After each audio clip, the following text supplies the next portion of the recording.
the last thing I remember was my wife screaming at me for me to say something. And immediately after she was screaming at me, my body, my spirit fell out of my body, and I started free falling.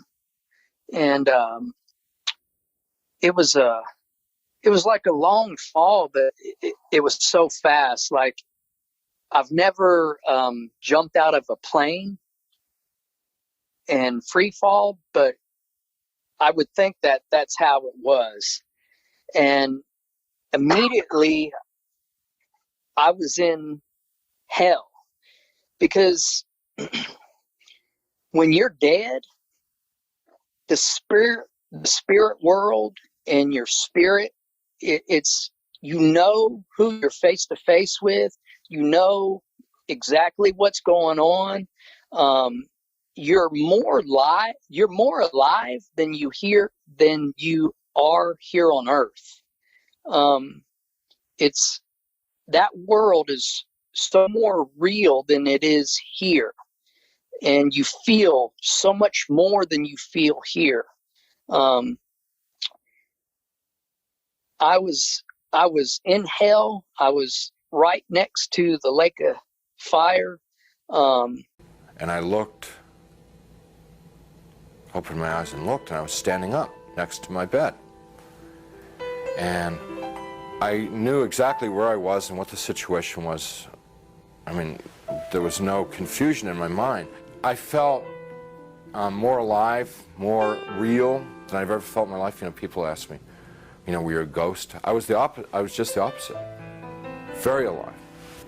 As I'm looking around the room, I see that there's, underneath the sheet on the bed, there's something under the sheet, a body. And so I bent over the bed, the head was turned away from me, and I looked at the face, and it looked like me. But that wasn't possible, because I was standing there, I'm alive, I'm great, you know. I mean, I'm more than great, I'm like, you know. And so I tried to talk to my wife. Can't you hear me? And my spirit sat up in my body, and my spirit was ejected from my body. And I went into a realm that I understand now to be the second heaven. And instantly I knew, see, time was gone, and I was aware of eternity. And it's the most profound thing in the world. As long as you and I are walking around here, we're always conscious, tick, tick, tick, tick, of time. We get up in the morning, you go to bed at night. We're conscious on the physical plane. Everything is related to time, but everything in the spirit is related to eternity. The colors in the spirit world are more colorful.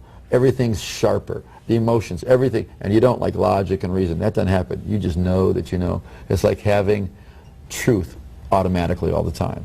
And I was being drawn. There was a white light out in the distance. And I found myself in this stinking prison cell. And the first thing I noticed was a tremendous heat. I wondered, how can I be alive? I should be incinerated already. It was so unbearably hot, but yet here I was, alive. I was lying face down on this stone floor. And I noticed I couldn't hardly move. I tried to move, and it took so much effort to even move. I thought, what's wrong with my body? Why can't I move? But see, Isaiah 14:9 and 10 says, hell from beneath is moved to meet thee at thy coming. They will say, art thou become weak as we? And the word weak there is the word ill or faint, the same word used in Judges 16:7, where Samson became weak when they cut off his hair. Psalms 88:4 says, I am counted with them that go down into the pit. I am as a man that has no strength.